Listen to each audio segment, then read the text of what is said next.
July 18th of 2014, the day Dan Markel was murdered. What can you tell us about communication between all of these players that morning? So again, same summary for the morning of the 18th.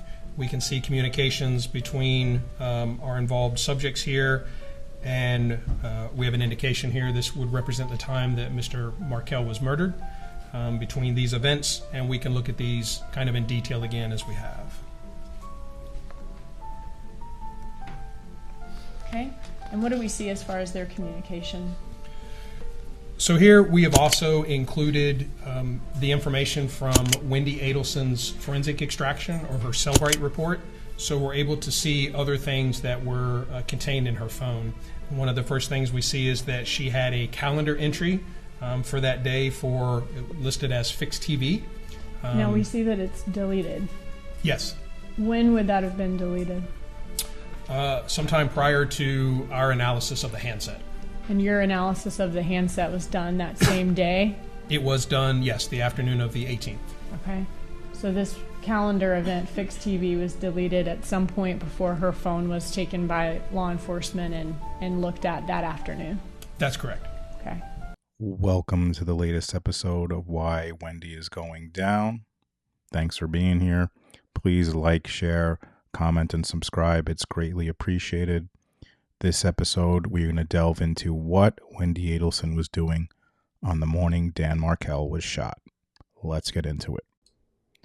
So let's get into why Wendi deletes her text messages. A total non-murdery planning thing to do, right? Let her explain why she deletes the messages right here. Did you have an appointment scheduled in your calendar, fixed TV? I did. I thought they were supposed to come sometime between 8 and noon. And then they came pretty early, I think. 9 or something like that. All right. And did you delete, shown on the far right column there if you need to refresh your recollection, but did you delete that appointment to have the TV fixed?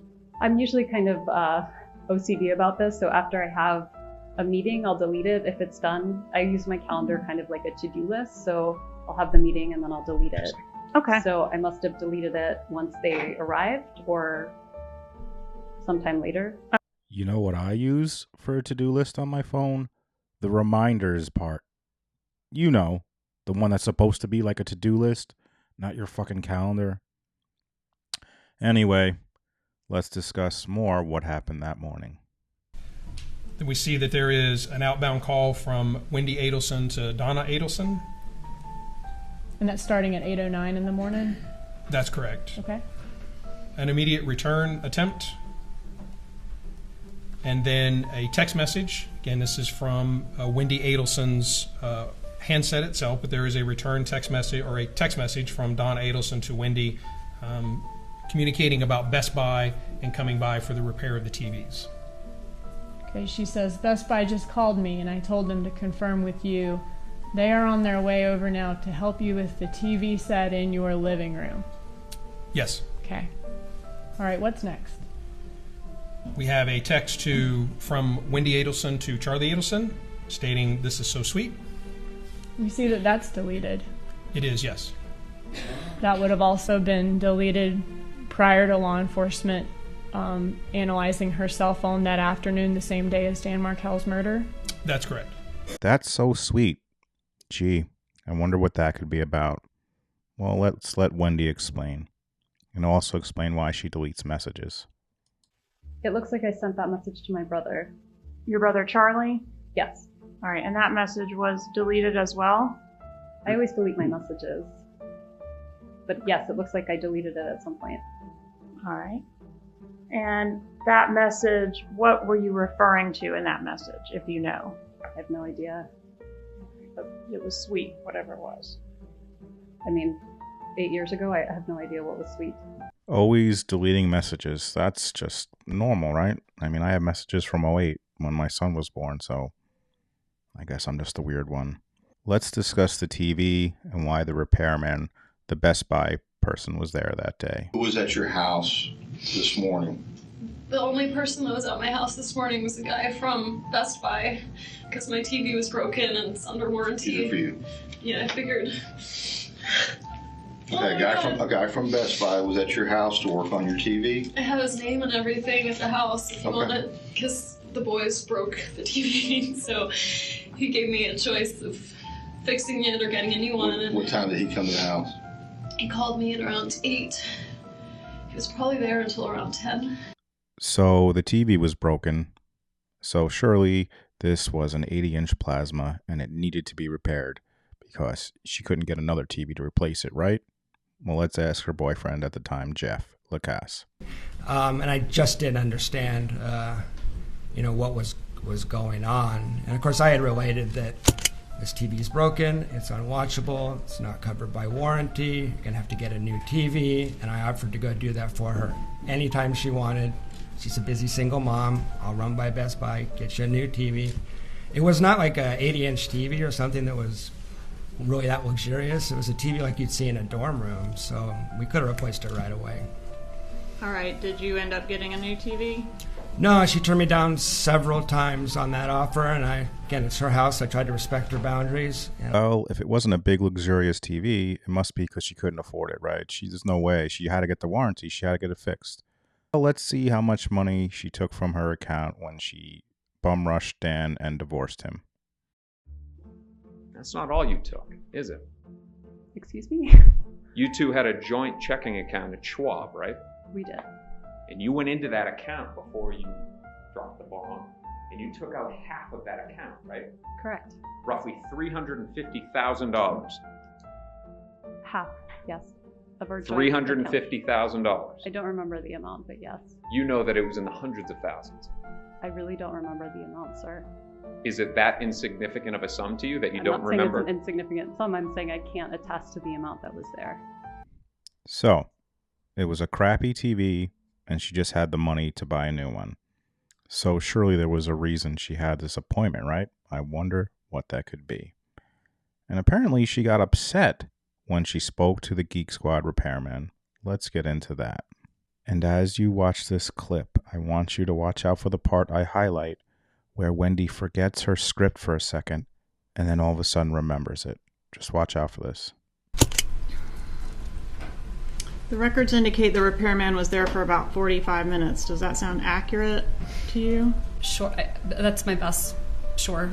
Why was he there for that long, just to tell you, like, this thing can't be repaired, or it's cost prohibitive to repair? Do you remember? I don't. My guess is he was there to try to see how he could repair the TV, and then he gave me an estimate, and then I found out what the estimate compared to the cost of a new TV would be. Who paid the repairman? I did. The repairman, you're familiar with his statement that you seemed really upset that day. What were you upset about? I have no idea. Were you upset that day? I don't remember being... Oh, yes, I was upset that day. I was upset. I remember Danny wanted to take the kids swimming, and I wanted to pick them up earlier in the day. Okay, and so nothing to do with the TV. I don't think so. I probably wasn't that upset about the TV. She forgot the script for a second, but don't worry, she remembered it. And now let's get into when she calls Charlie. But wait, something happens before she calls Charlie, so let's get into that. Okay, what's next? An attempt from Charlie Adelson to call Wendi Adelson. And then a return call from Wendi Adelson to Charlie that lasted just over 18 minutes. I got the call from him, it was 9:04, I think, right. So he must have already just dropped them off and was probably driving from school to the gym, and that's why he was saying, I'm going to this class, I'll touch base with you after. Okay. Oh, she got a call from Dan Markel before she calls Charlie. And notice in that clip, she does her weird hand movements. I'm no body language expert, but there are times she does these weird things with her hands, and I think it means something. But any hoozle, let's see what the message she got from Dan was about. Just that we needed to have the talk at some point before, we have to decide before Monday of what to do about his school, where Ben's going to go to school, and he said, I'm going to be done. I thought it was 11:15, but when we listened to the message, it was 10:30. Okay. When he said, I'm going to be out of, he went to like a workout class at the gym. He At said, Premier. At Premier. He said, I'm going to be out of it by such and such a time. You could call me then. And I called, but I think we could see what time I called him. I thought it was more of like, let's see, recent calls. I called him. Well, that's him calling in at 9:02. I called him at 11:42 and got his answering machine. He called you at 9:02? He called me at 9:02. Mm-hmm. The repair guy was there, and honestly, I leave my ringer off a lot of the time, so I didn't even hear the call come in. He left me a message. I called him at 11:42 and left him a message, just saying, okay, I want to talk about school for Ben, and I assume I'll see you at 4:30 today. The message that he left you that morning, do you remember what he told you in the message? I mean, I think it was about our son's school. Mm-hmm. Other than that, I don't really remember. Okay. Included in that was it included in that message that he was heading to the gym and was going to be at the gym between 9:15 and 10:30 that morning? I really don't remember, but that sounds like it could be what he would leave. Okay. So did he say in that voicemail that he left you what his plans were in regards to the gym that day? He did. What exactly did he say about the gym? About the gym, he said, I'm going to be at the gym probably between 9:15 and 10:30, but I'm happy to chat or meet with you. Maybe we can go for a walk at school or something like that. Let me know. Okay. Oh, so Dan told her he was going to the gym. Would you look at that? And interesting, she says, oh, I got a call, but I was, I had the repair person here, so I didn't look at it. I had notifications off. But you're telling me when she picks up the phone to then call Charlie, she doesn't see that Dan calls and called him back right before school? I wonder why she wouldn't call him back right there. She got the message. She got what she needed. And after she gets the message from Dan, she calls Charlie and talks to him for 18 minutes and 17 seconds. What could they have talked about? Let's see what Wendi has to say. Did you talk to your brother on the day of your ex-husband's murder? I did. And about what time of day did you speak to him? It would have been right after the repair guys were there, because that's when I called him to ask him whether I should get the TV repaired or buy a new TV. So Okay. It would have been morning. How long did you talk to him? I don't remember. Does 18 minutes sound incorrect? That sounds reasonable. Okay. Did you talk to him about other things other than just the TV? I really don't remember what else I talked to him about, but probably. Maybe I would have asked him about his work, or we would have caught up. Did you happen to mention Dan Markell's plans to go to New York the next day? I don't see why I would have. Of course, she can never just say no. I don't see why I would have. Just say no. But she never does. Because she's a fucking liar. And here's proof that she's a fucking liar. Let's go back to her police interview and see what she says about the TV then. I guess to replace the He TV. came out to fix it and then told me that what was wrong with it wasn't fixable. I guess to replace the TV. He came out to fix it and then told me that what was wrong with it wasn't fixable. Right. And so I called Charlie to find out, should I buy a new one or should I fix Right. this one? And he was like, just buy a new one. And And once he left, do you remember what time the serviceman left? probably around 10, a little 10. before 10. And then I left by 12. But between that time, between 10 and 12, you were by yourself working on your papers and stuff. Of course it wasn't fixable. The fucking thing had a huge dent in the TV. She thought it was fixable. She knew it wasn't fixable. And she says it right there. So her whole reason for calling Charlie is bullshit. She knew it wasn't fixable. She had to get a new TV. So what was she talking to Charlie for 18 minutes and 7 seconds for? And who did Charlie call after he spoke to Wendi? You know who. His old mom, Grandma Gotti. And then who did he call next? Katie Magbanawa. Okay, and what about after that 18-minute call between Charlie Adelson and Wendi Adelson? Well, this will probably be almost during that, but there's a 9:38 call, or just after that, from Charlie Adelson to Donna Adelson, an attempt for 30 seconds. And then at 9:57, again, an outbound from Charlie Adelson to Miss Magbanowa, 12 seconds. Return call, 9:58, 13 seconds. And again, Mr. Adelson to Miss Magbanowa for 6 minutes and 46 seconds.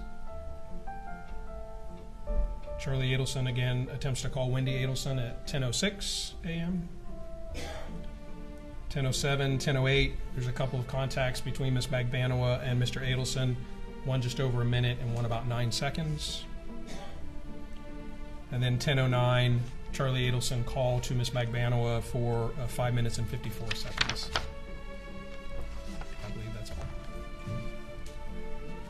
All right, and then I guess the last time we have here is 10:09 a.m.